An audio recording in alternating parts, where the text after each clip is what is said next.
오늘은 현대 그리스도인 시리즈 두 번째 시간입니다.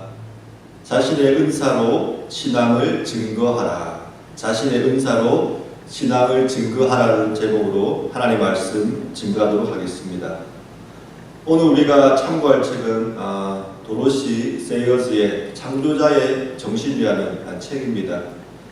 도로시 세이어즈는 우리에게 익숙한 작가가 아니기 때문에 작가에 대한 소개를 먼저 해드리도록 하겠습니다. 도로시 세이어즈는 1893년 영국 옥스포드에서 목회자 가정의 외동딸로 태어났습니다. 1915년 영국 옥스포드 대학교 학사를 졸업했습니다. 이것은 1096년에 개교한 영국 옥스포드 대학교에서 여성이 최초로 학사 졸업장을 받은 사건이었습니다. 도로시 세이어즈는 학사뿐만 아니라 1920년 같은 대학교에서 석사 졸업장까지 받았습니다. 이건 역시 여성으로서 최초로 받은 석사 졸업장입니다. 그녀의 전공은 문학이었는데 소설과 연극의 대본을 쓰는 작가로 활동했습니다. 우리가 잘 알고 있는 단테의 신곡도 번역해서 펭귄 출판사에서 출판을 했습니다. 이 도로시 작가가 기독교를 변호하는 창조자의 정신이라는 책을 쓴 것입니다. 저는 이번 설교 시리즈를 준비하면서 참으로 흥미로운 것을 하나 발견했습니다.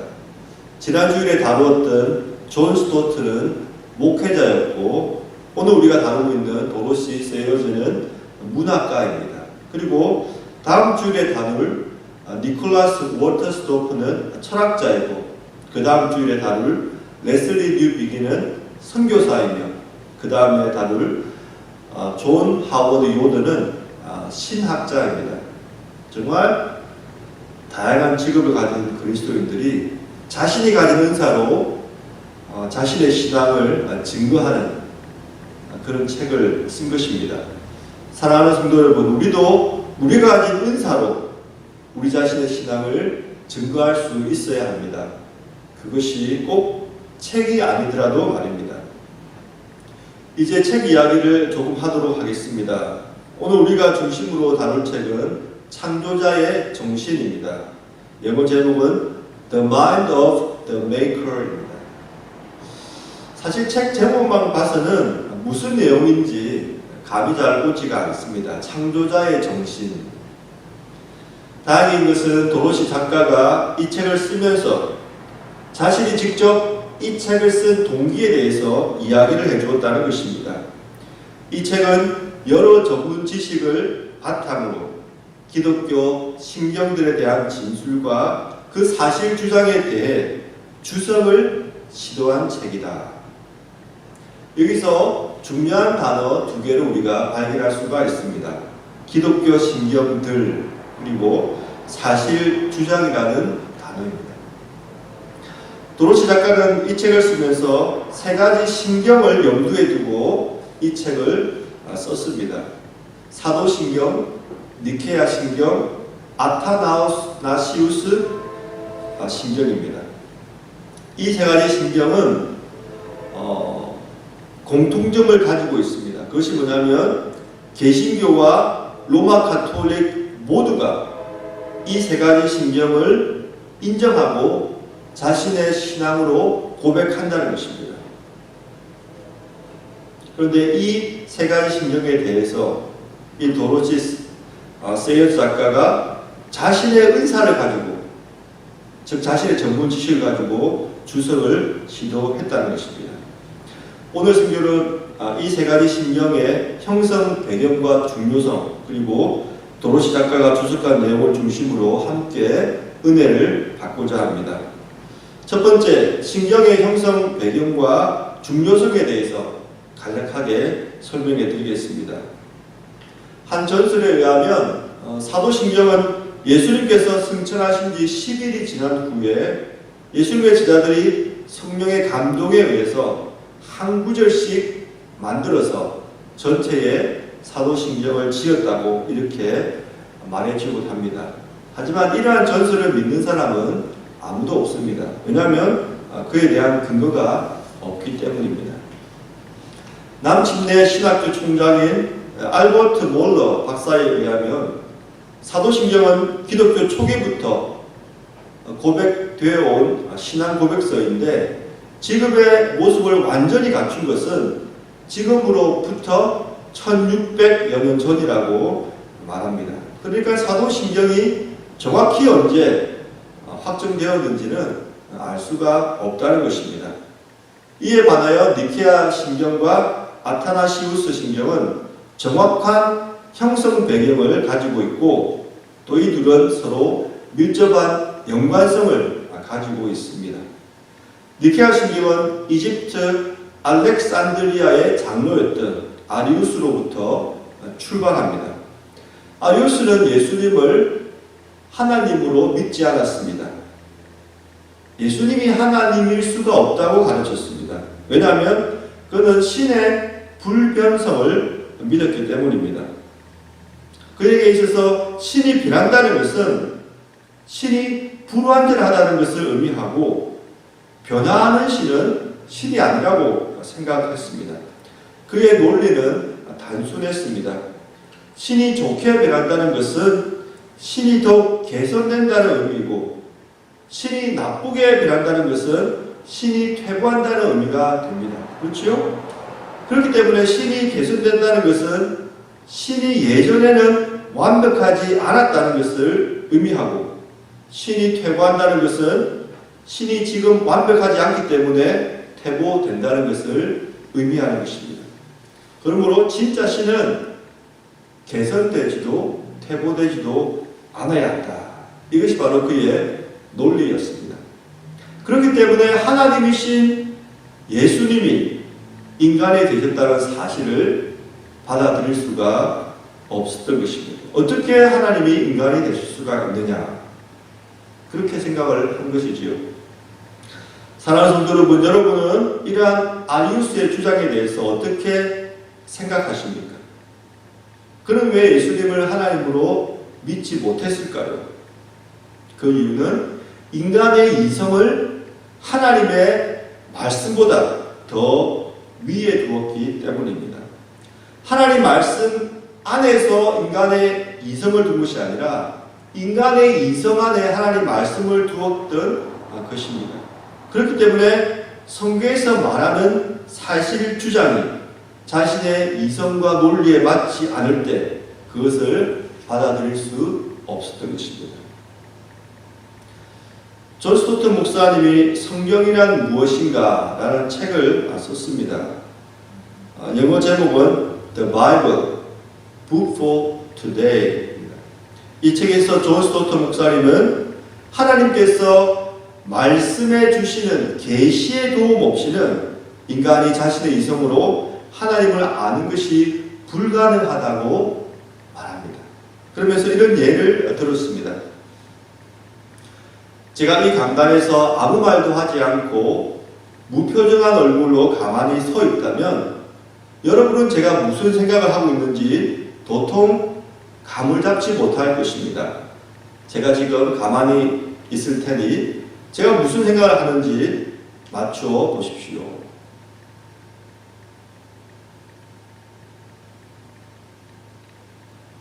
자, 제가 무슨 생각을 했을까요?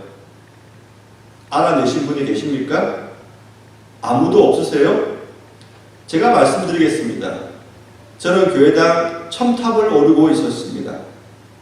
꼭대기까지 막 올라가려던 참이었습니다.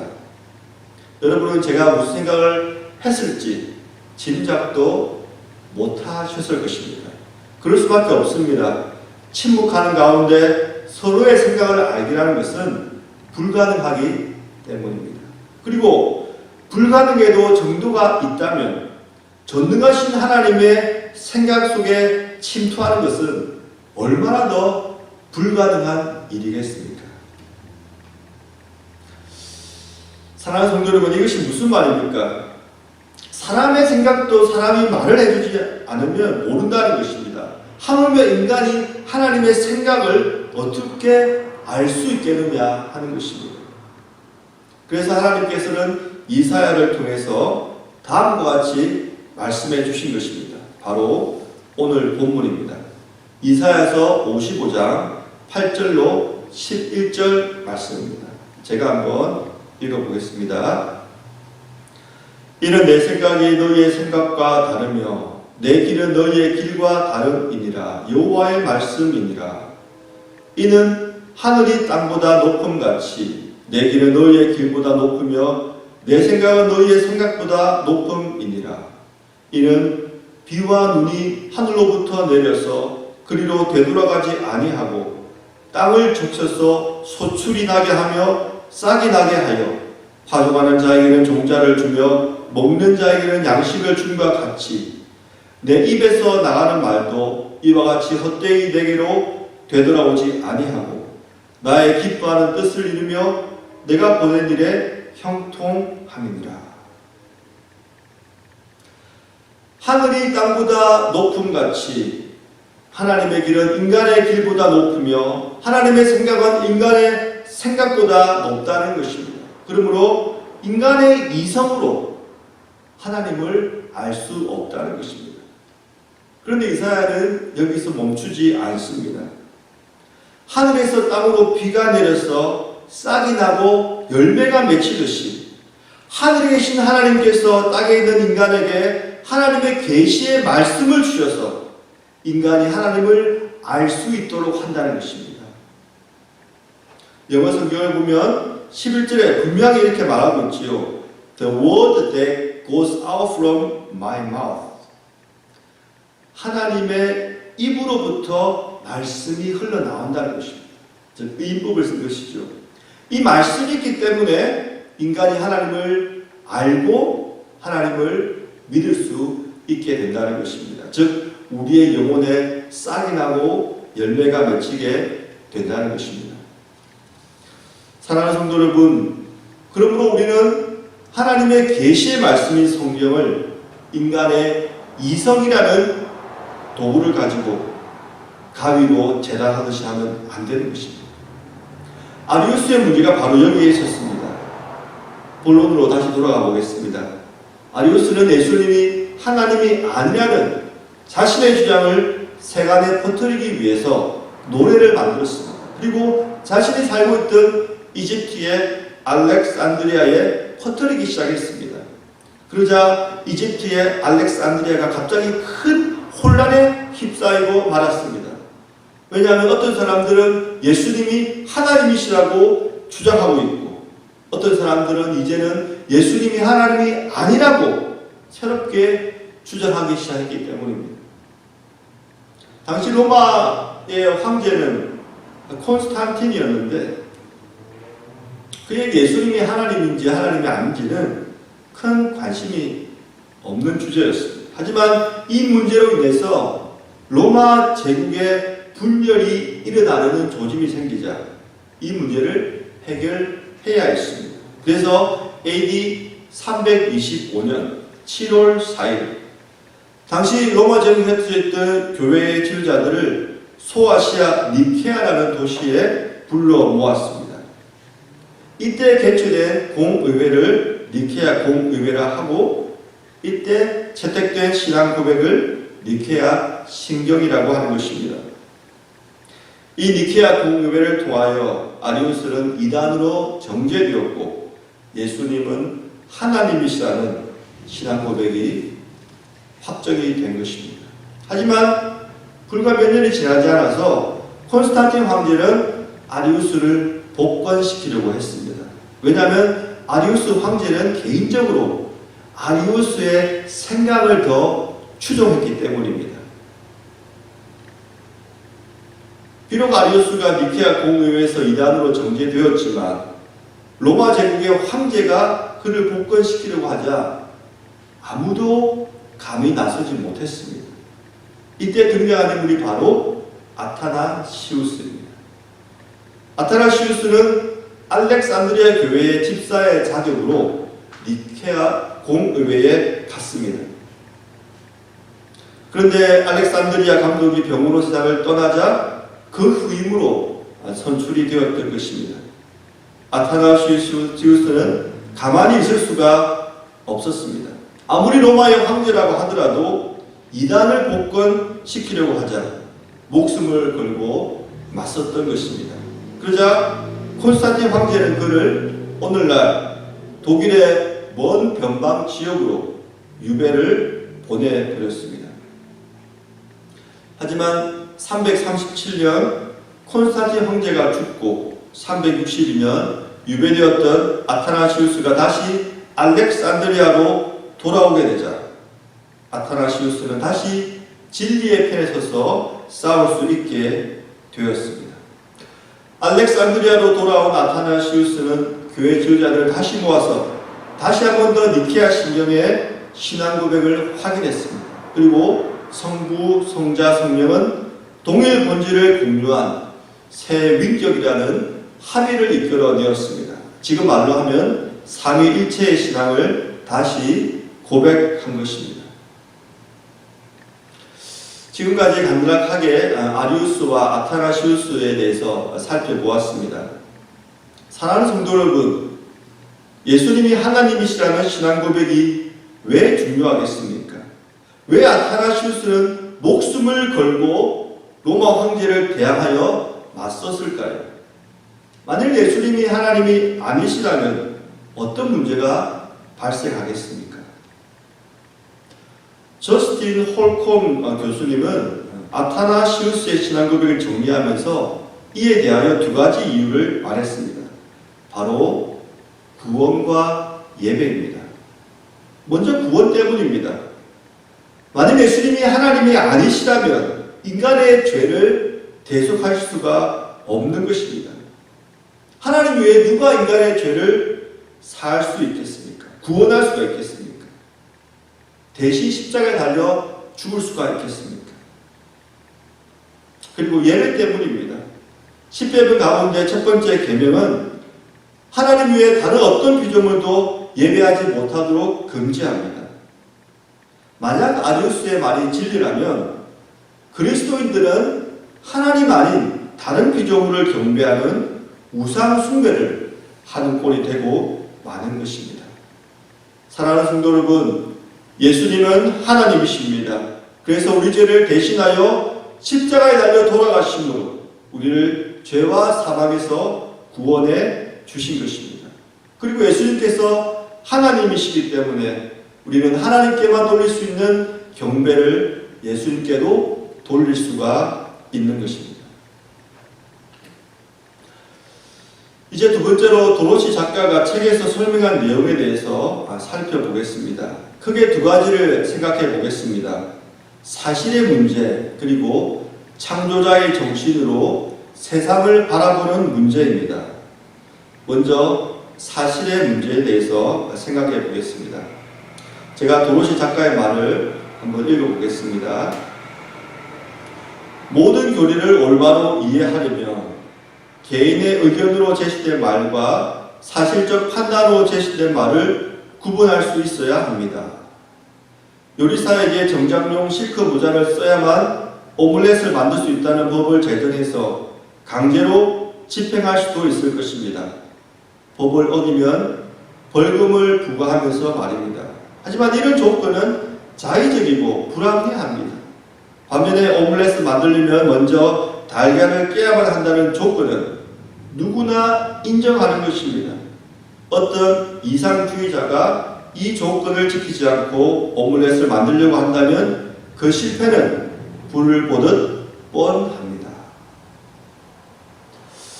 사랑하는 성도 여러분, 도로시 작가가 여기서 강조하는 말은 기독교 신경들은 정장용 실크 모자의 비유처럼 개인이 불합리하게 주장하는 의견의 문제가 아니라는 것입니다. 기독교 신경들은 오믈렛을 만들기 위해서는 달걀을 먼저 깨어야 하는 행위, 즉 누구나 인정하는 사실의 문제라는 것입니다.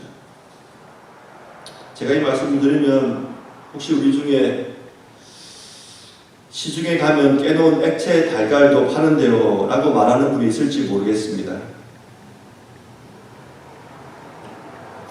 신경으로 다시 한번 돌아가 봅시다. 사도신경, 니케아 신경, 아타나시우스 신경, 이 모두에서 말하고 있는 사실, 이 사실의 부분은 무엇입니까? 예수님께서는 하나님이시라는 것입니다. 만약 예수님이 하나님이 아닌 피조물에 불과하다면 성경에는 예수님을 경배하는 장면이 없어야 합니다. 저스틴 홀콤 교수님의 말씀처럼 말입니다. 만약에 있다 하더라도 그것은 비판적으로 묘사하는 그런 부분이 되어야 하는 것입니다. 그런데 우리가 성경을 읽어보면 어떻습니까? 성경에서 일관되게 진술하고 있는 것은 예수님은 경배를 받으시기에 합당한 분이라고 자연스럽게 묘사를 하고 있습니다. 제가 몇 가지 예만 들어드리겠습니다. 먼저 예수님의 탄생에 대한 부분입니다. 마태복음 2장 9절로 11절 말씀입니다. 제가 한번 읽어드립니다. 박사들이 왕의 말을 듣고 갈새 동방에서 보던 그 별이 문득 앞서 인도하여 가다가 악이 있는 곳 위에 머물러 서 있는지라. 그들이 별을 보고 매우 크게 기뻐하더라. 집에 들어가 아기와 그의 어머니 마리아가 함께 있는 것을 보고 엎드려 아기께 경배하고 보배함을 열어 황금과 유향과 모략을 예물로 드리니라. 예수님의 탄생 장면에서 예수님께서 경배를 받으시는 그런 부분이 있는 것입니다. 그리고 예수님의 공생의 부분입니다. 이 부분에서 예수님께서 직접 자신이 하나님의 아들, 즉 하나님과 동등하다고 말을 합니다. 요한복음 5장 18절 말씀입니다. 유대인들의 이로 말미암아 더욱 예수를 죽이고자 하니 이는 안식일을 범할 뿐만 아니라 하나님을 자신의 친아버지라 하여 자기를 하나님과 동등으로 삼으심이라. 그리고 예수님께서 부활하신 다음에 예수님의 제자들이 예수님을 경배하는 내용이 나오지요. 마태복음 28장 9절 말씀입니다.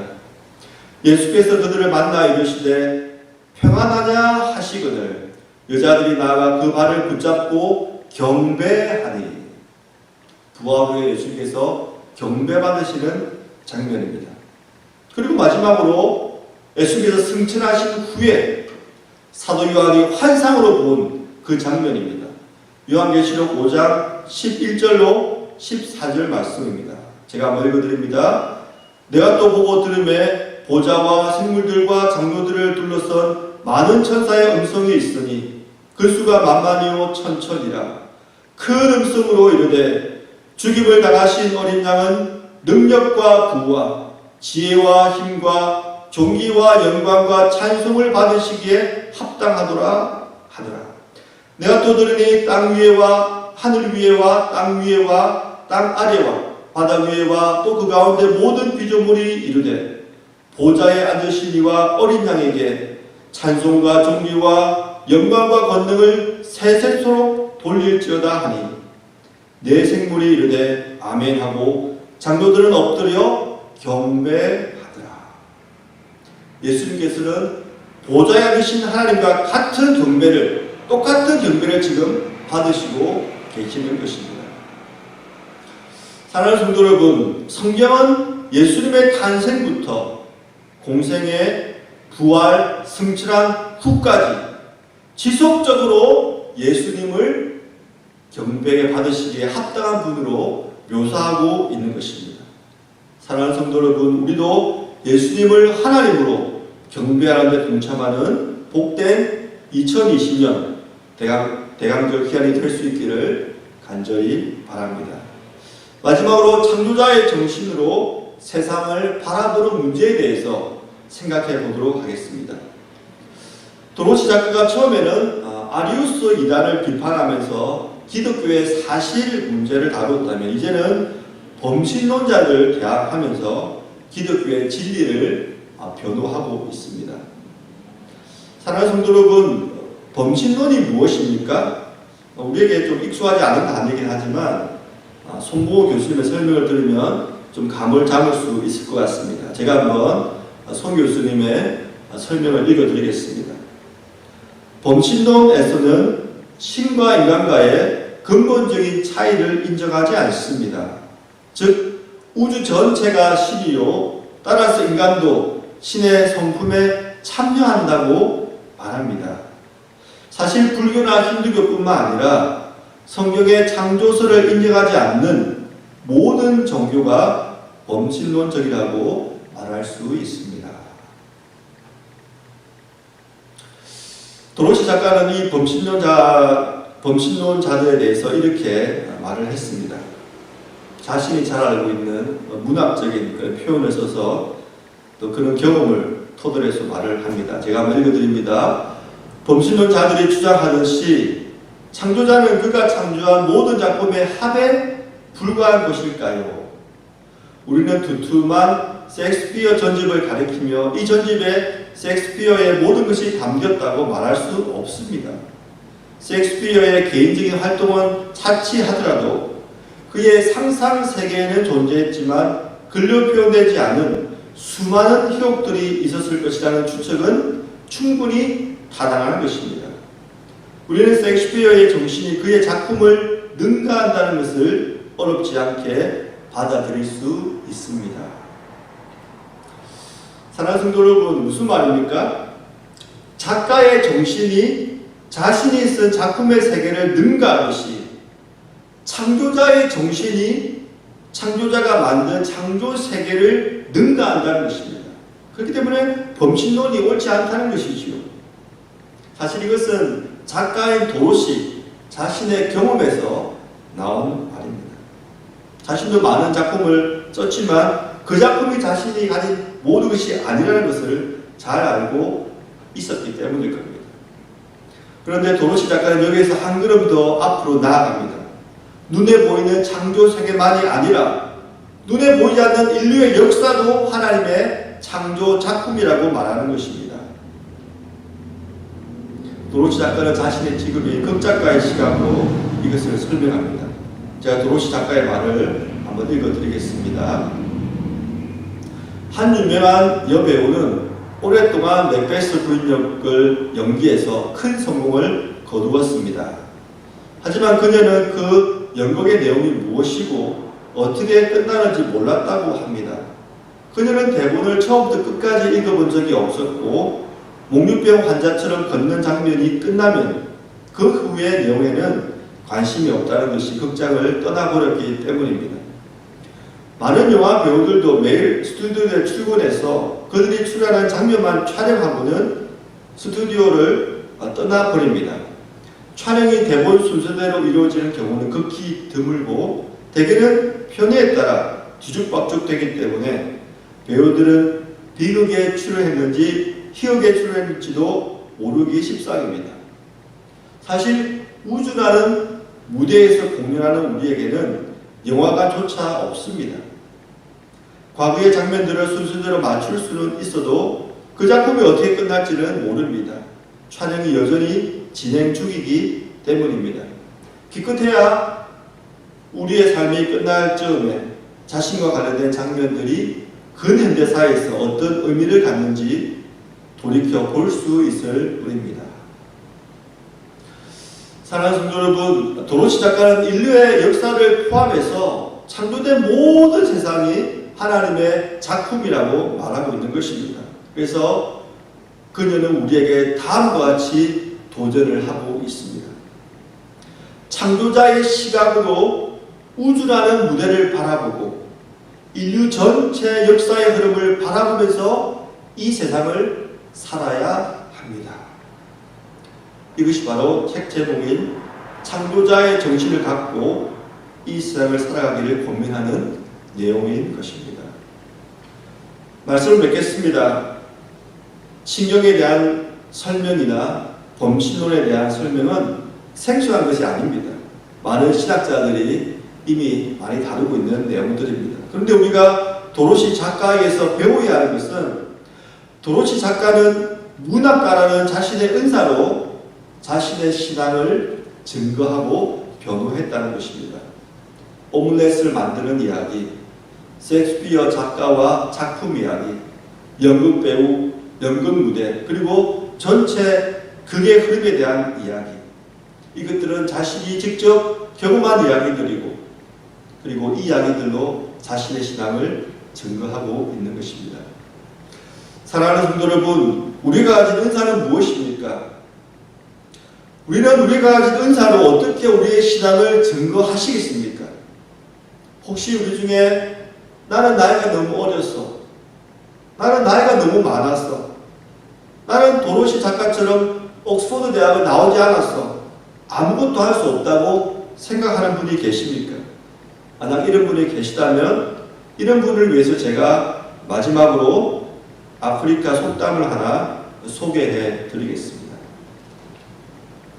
If you think you are too small to make a difference, you haven't spent the night with a mosquito. 여러분이 너무 작아서 변화를 일으키지 못한다고 생각한다면 모기 한 마리와 함께 밤을 보낸 적이 없기 때문일 겁니다. 밤에 자려고 잠자리에 누웠는데 모기 한 마리가 귓가에서 계속 윙윙거립니다. 눈에 잘 보이지도 않는 작은 모기 한 마리 때문에 잠을 도저히 잘 수가 없는 것입니다. 우리가 아무리 생각해도 이 작은 모기 한 마리보다 못하겠습니까? 사랑하는 성도 여러분, 이번 한 주간 살아가면서 하나님께서 우리에게 주신 은사가 무엇인지 생각해 보십시다. 그리고 그 은사로 우리의 신앙을 증거함으로써 주님께 영광 드리는 복된 한 주간이 되기를 간절히 축원드립니다.